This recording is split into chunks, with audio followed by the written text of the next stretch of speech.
lain sebagainya, tetapi diantaranya ada juga yang diucapkan syahrut taubah, bulan taubat. Oleh karenanya Allah telah menegaskan di dalam surah Al-Imran, karena tujuan kita berpuasa itu untuk bertakwa. Sebagaimana Allah telah tegaskan, wasari'u ila magfiratim mir rabbikum wa jannah, dan bersegeralah kalian minta ampunan, bertaubat kepada Allah Subhanahu wa taala. Karena dalam bulan puasa umat Islam akan diampuni dosanya oleh Allah Subhanahu wa taala, sebagaimana Rasulullah SAW telah menegaskan dalam hadis dalam riwayat Imam Bukhari dan Muslim, man shoma ramadhana imanan wa ihtisaban ghufira lahu ma taqaddama min dzambi. Barang siapa yang berpuasa di bulan Ramadan karena iman dan ikhlas, maka akan diampunkan dosanya oleh Allah Subhanahu wa taala. Kalau kita beribadah karena iman, pekerjaan yang berat terasa enteng. Baca Quran berat sekali, tapi karena iman kita ikhlas, dengan lapang dada, dengan gembira itu kita baca Al-Quran, satu ain gak terasa, dua ain, sampai pas kita lihat oh ternyata kita sudah baca satu juz. Karena kenapa? Bacanya dengan iman, dengan lapang dada. Kita tarawih juga sama, kalau dengan iman luar biasa sekali. Bagaimana Nabi Muhammad telah menegaskan, kok kita sampai diminta untuk bertaubat, padahal Nabi Muhammad sendiri adalah manusia yang mulia, yang dijamin oleh Allah masuk surga, yang ibadahnya luar biasa, bahkan manusia yang diangkat oleh Allah akhlaknya yang sangat mulia. Wa innaka la'ala khuluqin azim. Tetapi Nabi Muhammad mencontohkan kepada kita bagaimana cara Nabi setiap hari bertaubat. Nabi telah menegaskan, memerintahkan kepada kita semuanya, summastaghfaru, minta ampun Allah kepada Allah Subhanahu wa taala. Nabi telah menegaskan bagaimana Nabi bertaubat, fa inni atubu ilallah, sungguhnya saya bertaubat kepada Allah satu hari itu 100 kali. 100 kali ini boleh langsung dibaca Astaghfirullah Rabbal Barok, Astaghfirullah minal khotoya. Itu boleh kita baca langsung 100 kali atau dicicil. Ibu-ibu habis sholat subuh baca istighfar, astagfirullah, astagfirullah, astagfirullah 20 kali. Habis johor istighfar, astagfirullah, astagfirullah, sambil nyambel, sambil ngulek tomat, lagi kesel sama suaminya istighfar juga itu, astagfirullah, astagfirullah, sambil astagfirullah bilang astagfirullahaladzim. Nah ini kira-kira bukan hanya alus ya. Bapak-bapak, ibu-ibu yang dimuliakan, hadirin hadirat yang dimuliakan oleh Allah Subhanahu wa taala, habis maghrib anaknya kecil mau tidur dibacain istighfar, astagfirullah, astagfirullah, astagfirullah. Anaknya udah tidur, bapaknya astagfirullah, astagfirullah, sambil senderan di pintu habis sholat, astagfirullah Rabbal Baraya, Astaghfirullah minal khotoya. Kalau kita ingin dikabulkan doa kita oleh kita minta ampunan Allah saja. Kalau Allah sudah mengiyakan, apalagi kita istighfar kepada Allah, ibarat sudah online, hati kita itu gampang akan terkabul doa kita. Ibaratnya kalau kita mau mesen air galon isi ulang atau air galon yang ada aquafit dan lain sebagainya, kalau kita telepon itu belum diangkat sama depotnya, terus kita bilang tolong nanti dikirimkan di rumah saya 5 galon ya, kira-kira hadirin dikirim nggak? Kira-kira itu dikirim nggak? Pasti tidak dikirim karena belum diangkat. Ini seringnya kita kadang-kadang berdoa kepada Allah, kita minta karena belum online, hati kita belum nyambung kepada Allah, belum bersih. Coba saat kita pesan udah diangkat, halo assalamualaikum selamat pagi atau apa, saya pesen 5, baik Pak, di mana alamatnya, dengan Bapak siapa? Baik, tunggu Pak ya, nanti akan dikirim. Nyampe nggak kira-kira? Insya Allah nyampe. Ini yang sangat sederhana. Istighfar mengampalkan kita, mengantarkan kita untuk membersihkan jiwa kita semuanya.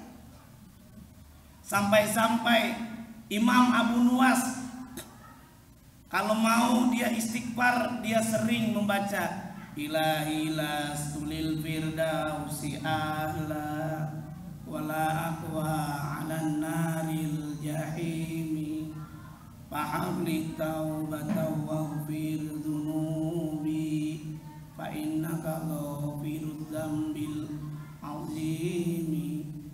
Abu Nuwas istighfar, ya Allah, fahabli taubatan, ya Allah terimalah taubatku. Karena kalau engkau tidak terima, ya Allah, saya nggak kuat, takut dengan nerakamu. Coba kita lihat bagaimana Robi'atul Adawiyah, seorang musawwifin, ahli tasawuf, yang awalnya hidupnya dalam dunia kegelapan, tapi karena bertaubat kepada Allah diterima, sampai-sampai luar biasa dengan mahabbahnya itu. Hadirin hadirat yang dimuliakan oleh Allah Subhanahu wa taala. Oleh karena Allah telah menegaskan, hai orang-orang yang beriman, bertaubatlah kita semuanya kepada Allah. Tubu ilallah taubatan nasuha, bertaubat kita kepada Allah dengan taubat nasuha. Yang diseru ya ayyuhalladzina amanu, wahai orang-orang yang beriman.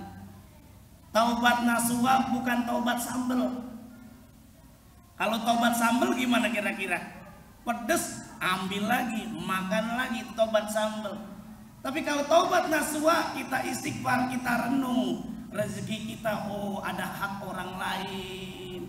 Kita puasa, diingatkan puasa di bulan Ramadan ini adalah madrasah buat kita semuanya. Puasa di bulan Ramadan itu ibarat baterai seperti handphone yang kita miliki. Baterai handphone kalau bagus maka bisa panjang usia handphone itu dengan menerima handphone, menerima telepon, SMS dan lain sebagainya.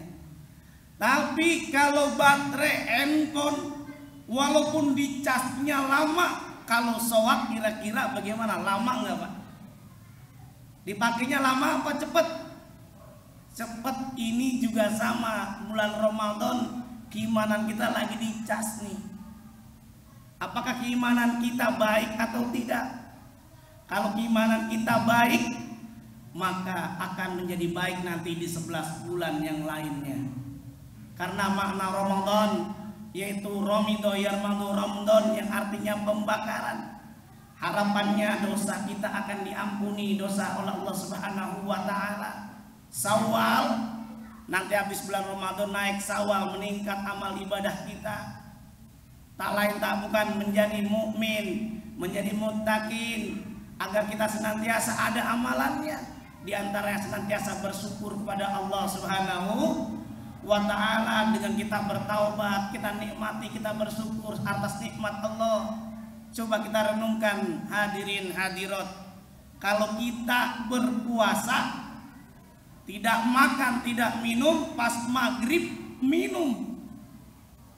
Coba satu gelas, pas kita minum pada tegukan pertama, kira-kira gimana rasanya, nikmatnya?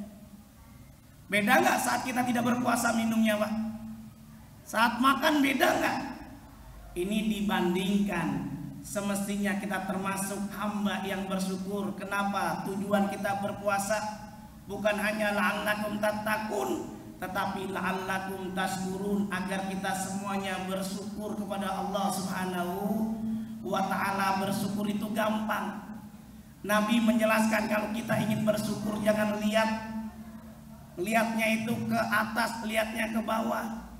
Kalau bapak-bapak punya mobil, walaupun mobilnya doyok, harus bersyukur,